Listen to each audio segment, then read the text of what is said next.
would you like to give your introduction, Estee? Yeah, sure. I'm Estee Chaikin, the Marketing and PR Director for Antler Netherlands. I'm originally from US. Actually been living in Amsterdam now for 4.5 years. Kind of a citizen of the world, actually. I've been living 15 years plus on different locations from Sydney to Edinburgh, Shanghai, London, and then Amsterdam. Of course, figuring out an exciting journey along the way. I'm more or less a marketeer and customer experience enthusiast by training, a real operator in that domain expertise. But indeed, I do work for Antler and have been for the last year and a half. And Antler is a global early stage VC that invests in people helping to build the next big companies in tech. Mm-hmm. So that's a little introduction in a nutshell. Yes. So Estee, what are your hobbies? Like, who is your role model? You have had a long journey, I suppose. So, like, I just want to understand your hobbies. Who is the role model? Yeah, well, I actually, in the last 10 years, I've been working with startups and scale ups and have really wanting to make a bigger impact in the world. My purpose in life is to promote the power of good, to help people understand how they can make an environmental or societal impact. And I wasn't always on that journey, but along the way, I have definitely found some of my best mentors and guide and people that have introduced me to interesting areas of my life to be my previous managers. I'm kind of actually my best manager, so co-founder of the first startup that I worked for. Her name is Sue Welland. She is a real solar energy enthusiast, and she helped launch free solar in the UK in 2010 when the subsidies came out, and I was the number one hire for her Amazing. marketing team. And really, she's given me, I think, a bit of a geeky side to energy to understand, like, actually, the other things I work on today, believe it or not, are other problems I want to solve in the world. So, for example, my hobby on a weekly basis is meeting with a friend who works in a big energy utility, but mostly invests in African renewable energy projects or utility scale projects. So we are looking at potentially innovating in the solar industry inside of Africa. And we meet weekly. And we actually geek out a little bit on what are the main problems today in Africa, and then we dive a little bit into what kind of solutions and trends do we see up and coming in the country in different verticals. So that's like one hobby. I mean, it's kind of, yeah, I guess the entrepreneurial drive in me. Then I Mm-hmm. have other hobbies like these days with binge watching everything. I just had a baby 5 months ago. Mm-hmm. So I've been actually on maternity leave over the course of the last 4.5 months. Just returned back to Antler a month ago. And I've been binge watching and binge listening to different podcasts. I think my favorite podcast is from Brene Brown. Mm-hmm. So I do, I mean, the people I really value in life are those that are obviously like, working inside of sustainability and impact. And then these others like Brene just commands so much attention and is so endearing by her perspectives on how to be a leader, how to be confident in what you do. And she just, when I listen to her, you just want to giggle along. You want to you just love her for, I think, Congratulations for your kids, and been a quite a journey, I would say. And so, we would like to, understand what are the different obstacles that you have faced that has been part of your journey, and how did you overcome those obstacles? Yeah, look, everybody faces obstacles in life, and a lot of people come to me as an American when I'm actually visiting the US and say, I can never do what you have done. And I'm always like, actually, anybody could do it. So, as a marketeer stroke customer experience enthusiast, I love building new services. And I think what I've set up for myself is this journey of trying to understand consumer behavior. I absolutely love looking at East versus West, these small little things that even on the continent in Europe, on wording when you launch different propositions in the UK, for example, you call a home, but in the Netherlands you call, you have two words for home, and one has one word, house and house, and one word has more of an emotional meaning, like a warm, comfortable home. And I love learning about these things. Um, and I think the biggest obstacle I created for myself is just actually being a citizen of the world in my own mind, just along the journey, moving. And moving and setting up shop in different regions uh, takes a lot of perseverance. It's not easy. Sometimes you have to start from zero, go from 0 to 1 all by yourself. And I think in the Netherlands, I learned that a little bit the hard way. One of my biggest obstacles here was actually coming 4.5 years ago. And I only was here in the Netherlands before once in 2014 to help launch a new service for IKEA, which is their solar service, a shop and shop service. So I only had like IKEA as my main network. Mm-hmm. Great company, but came here 4.5 years later thinking, well, I got to set this up because I'm a big believer in networks everything. So one of those obstacles are, as you move, yes, it costs a bit of time. Mm-hmm. Um, and I learned that even though it costs a bit of time, I'm still, as a person that's just trying to understand consumer behavior and just trying to generally understand like cultural behavior in general, it's fascinating to me.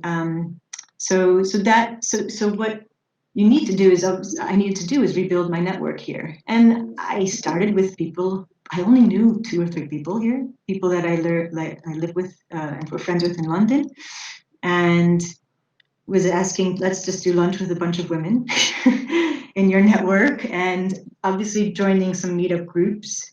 Mm-hmm. Had to find my first job here in the Netherlands, and I was thinking I wanted to stay in sustainability, so went to.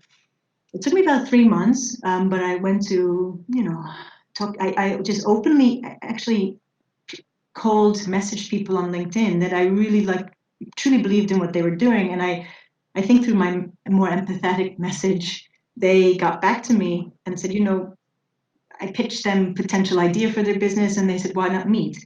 So those, like in my mind, I said, there's obstacles to moving, and yeah, if I would have done it differently, I probably wouldn't have moved as much in a short period of time. But in a way, it's created like every obstacle presents its opportunity, right? So I was completely yeah, happy when like Netherlands being, I think the next thing, like after 4 different locations being this next location, okay, let's up and do this. But I came to the Netherlands by choice, Mm-hmm. and um, and I actually had a heavy feeling initially about this obstacle and challenge, but then I was ready to take it on again.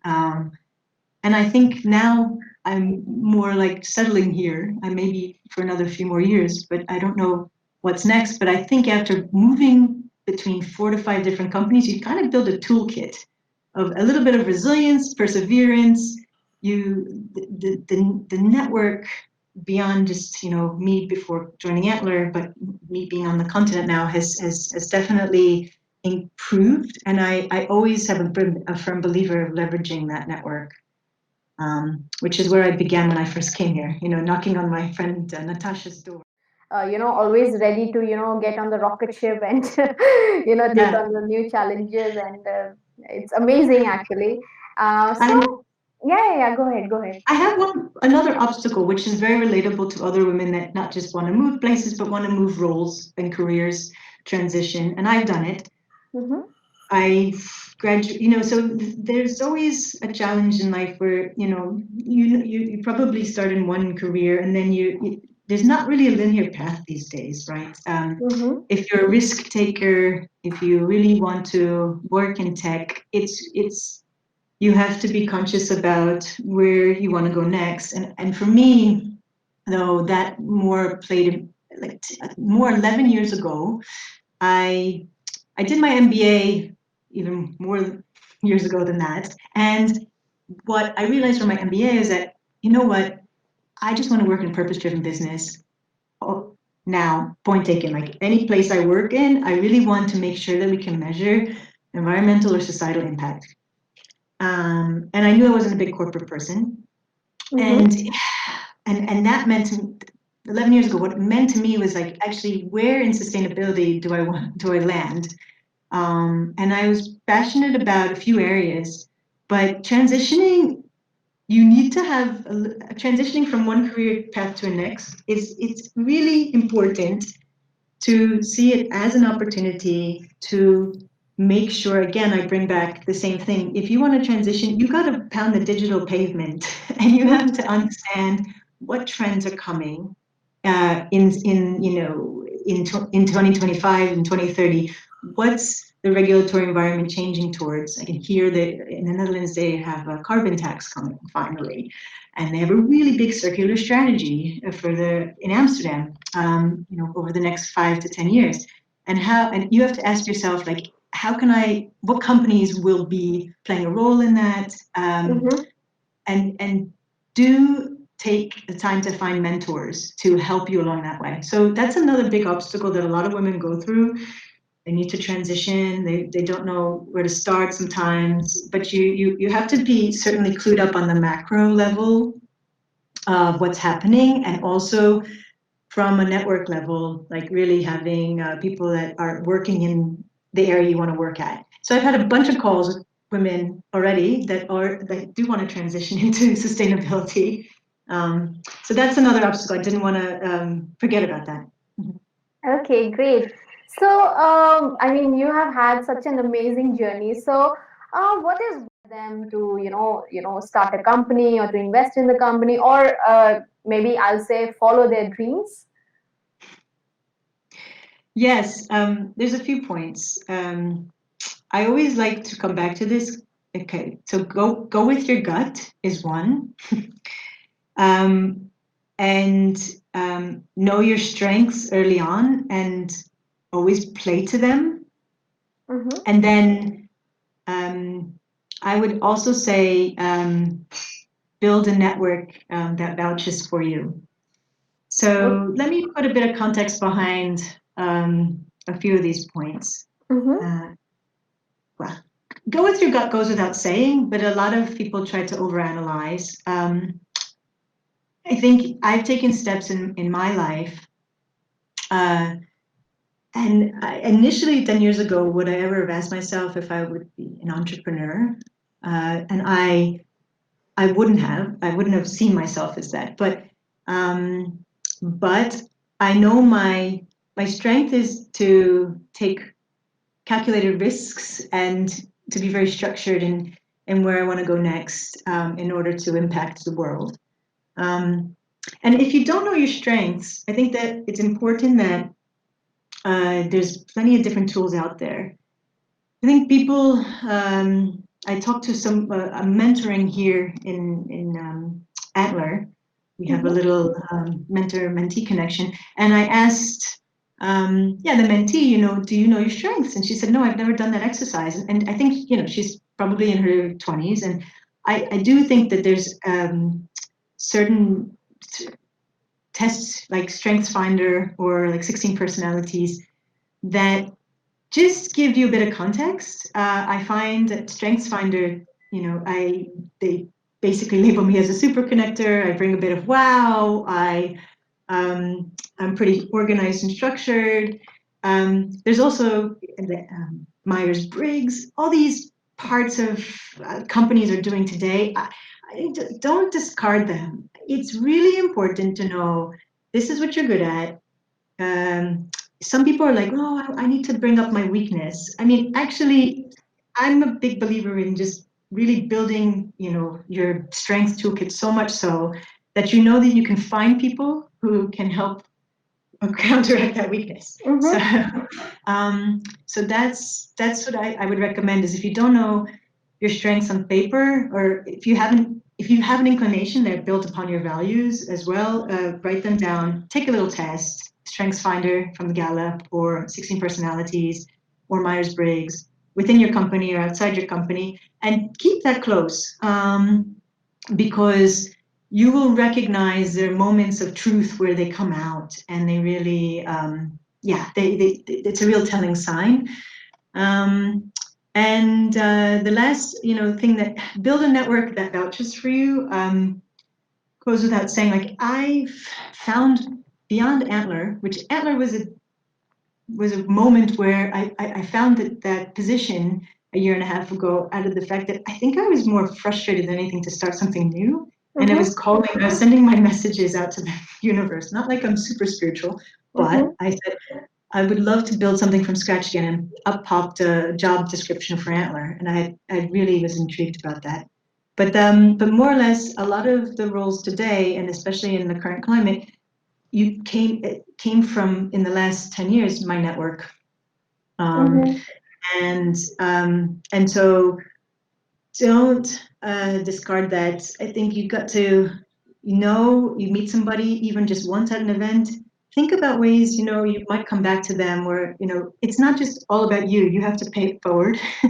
And if you pay it a little bit forward, then to give a little bit and then get back, then people will start to vouch for you. And that's very true for you, like moving into the next country.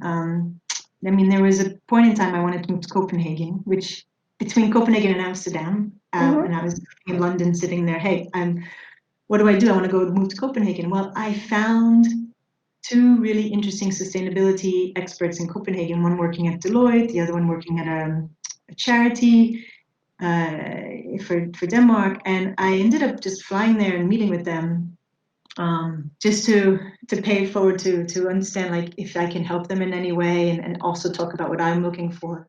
Yeah, there was more like, okay, these are key people that can open the door for me. Mm-hmm. Yeah. So that's building your network. And another tip, about the fact that I think your people, when they look at career progression and development, it doesn't have to be linear. And I'll tell you a story about that, which doesn't really relate to me, but since I meet so many founders from Antler, I interview them as well for the program. Mm-hmm. I interviewed a gentleman who's from Portugal, and his whole focus in life, he played football from an early age, just to play for professional football, Mm-hmm. until I don't know, he had this inclination. He was really, really interested in coding. He just like was in his teenage years. He was ready to go off and like get recruited to. He pretty much had a proposal for him to join a team early on, when you do in your teenage years, to go to the big leagues for football. And since he started to play, he started to tinker on with coding, and he actually took a course, and he realized, he told me in his interview, he said, you know what, I had this aha moment, like what would I get out of football versus what I could actually do with the skill of being able to code. Mm-hmm. And he just, it was like really big crossroads moment for him. And his father wasn't, he had his father in his life being, pretty balanced and open with him, saying, look, you have to weigh up what's the opportunity here. and Mm-hmm. and he did. And that took him much farther than he expected to go into coding. And now we actually invested in the company that he built from scratch in our last Amsterdam program, and he's the CTO of a fintech company called Superfin. Yeah. So there's these types of uncharted journeys. Mm-hmm. I would also say, like, you need to be bold, um, And you shouldn't think linearly. If you want to learn a new skill, I think the generation 10 years younger than me definitely doesn't think linearly, but I just know that though it takes a bit of time to get that new skill and persevere through. That's true. That's true. And I totally agree with you. And even in my career, I have seen like, networking takes you really far. And then, secondly, you need to have a proper SWOT analysis where you actually analyze your strengths, weaknesses, and as well as you should not look at your career as a linear path. You should always be open for the new opportunities. So I totally agree with you. So our last question: what is one thing you really want to change in this world, and why? Yes. I specifically, as I mentioned, one of my hobbies is geeking out on other problems I want to solve in the world. And so if I could imagine a world where everybody could actually know what happens when they throw something in the garbage out, where does it go? Connects the dots to living a more sustainable life. And one thing I'm really passionate about right now, I mean, the last 10 years, my chapter of living in renewable energy and actually helping make people more aware of the benefits of that was brilliant. But today, I would love people to be more conscious of waste and where it goes, and also businesses. I think we're in it's a real phenomenal time. It's where there's going to definitely be impact, where businesses can help create impact on the triple bottom line.